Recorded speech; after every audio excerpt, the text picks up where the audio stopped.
Today marks the eve of the first anniversary of the attacks on Israel, October the 7th last year. Remembrance rallies are being held later on today in London, Manchester and Leeds. This comes as a major policing operation took place yesterday in central London as pro-Palestine protests and counter-demonstrations took to the streets. Well, Vice Chairman of the National Jewish Assembly, Lawrence Julius, joins us now. Lawrence, it's good to see you this morning. It's a shocking anniversary, and yet what strikes me about this is that in everything we've seen since October the 7th last year, the one thing which isn't really talked about is October the 7th. Absolutely. Well, if I would think about the impact of October the 7th, it's had two distinct impacts. One is the trauma caused by the worst pogrom, and the other is the rise of anti-Semitism in Britain, which has really affected your ability to live a normal Jewish life in Britain today.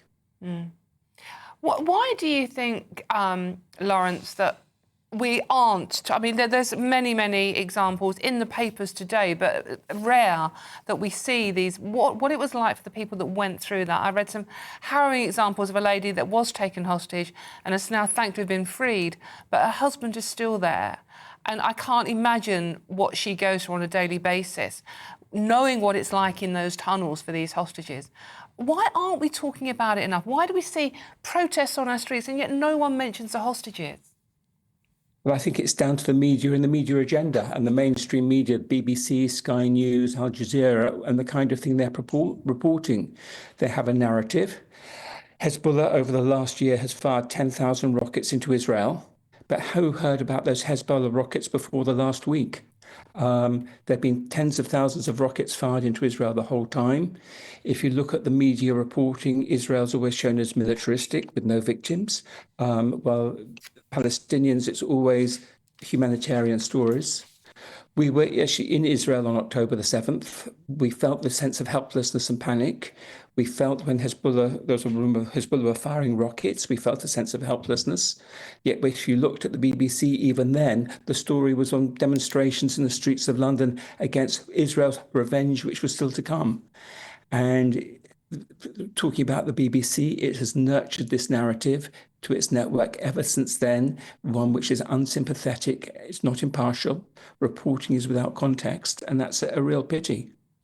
Why do you think we see this rise of anti-Semitism in the wake of all of this? I mean, people, and I have to say, people can quite legitimately disagree with what the Israeli government has done in terms of response. You know, that's perfectly allowed. It's perfectly legitimate. But what people do is take it out on and show this anti-Semitism to ordinary people walking around the streets, just trying to live their life. And that, I don't understand how people conflate the two. I think the media coverage is really responsible. Social media is a cesspit. I reflect on what happened with Southport, where a tweet sponsored by Russia and from Pakistan, I think went viral to 1.9 million people within 4 hours. There's stuff on the Middle East, which is just as vile and just the same and has the same volume. A lot of younger people get all their news and their flow from social media. There's no real regulation and control. It's actually the narrative which people see, and people who are not really engaged and involved with what's happened in the Middle East, they hear what they read in the media, and the media, unfortunately, as I said, BBC, Al Jazeera, Sky News, online media has been full of hate and incitement, unfortunately. Lawrence, we saw a big march in London yesterday, and I personally was shocked to see young women holding signs up saying, "I heart Hezbollah." Do you think it's time that these marches were banned? I mean, some of the signs are frankly very upsetting, even if you're not Jewish. Yes, I think that there's been enough of them. I think the police are now policing them and enforcing them a lot better than they were originally, but there are still major problems.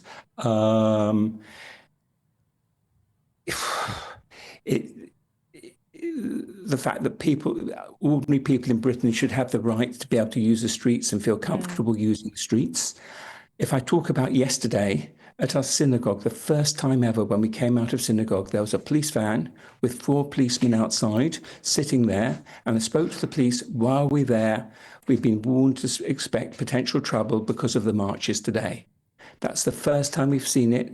We've had other incidents at the synagogue over the past year, but this first time we've had a police van with 4 policemen parked outside in case of trouble. And we are in West London, 5 miles from the centre.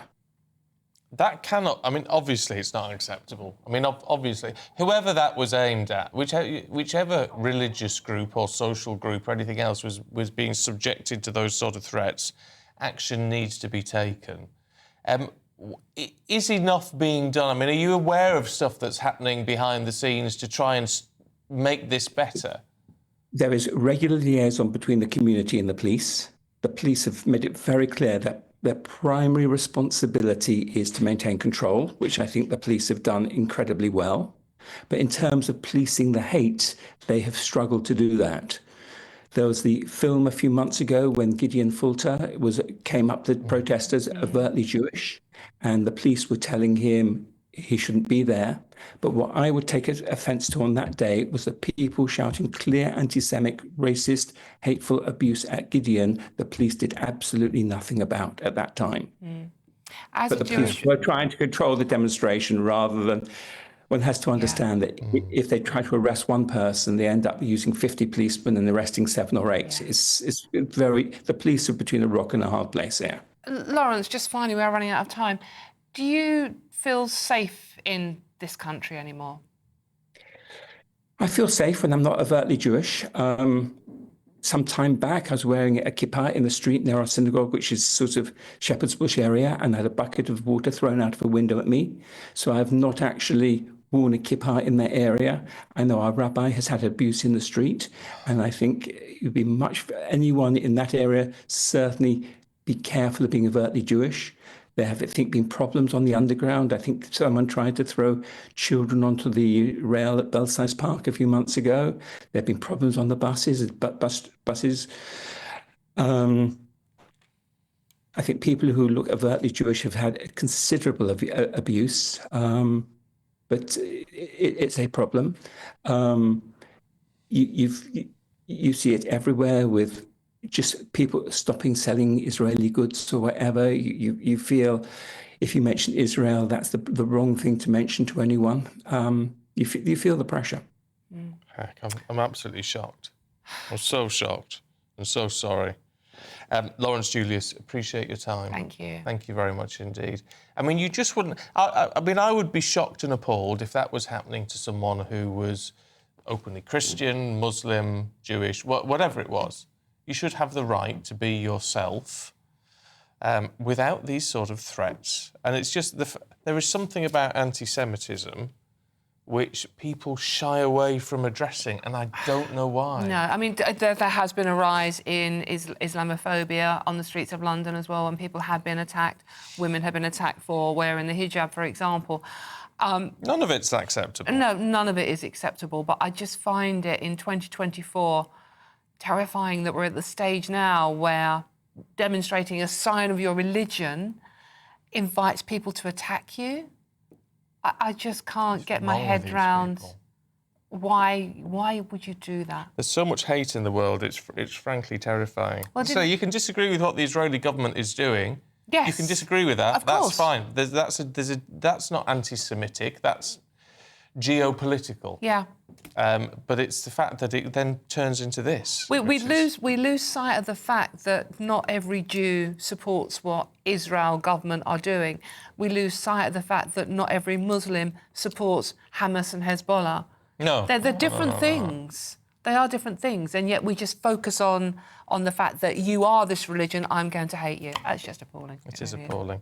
I should say, because Lawrence Julius put some criticism on the coverage provided by BBC News and Sky News. Now, we obviously, because he said it live, we can't fact-check that with them. However, they have said at criticism in the past that they believe their coverage was balanced. So it's just worth saying that, just to avoid any... But that's obviously not what Lawrence Julius believes, but they would argue their coverage is balanced. Yeah, indeed. Wow. Right. I mean, it's powerful stuff from him, but we need to hear it.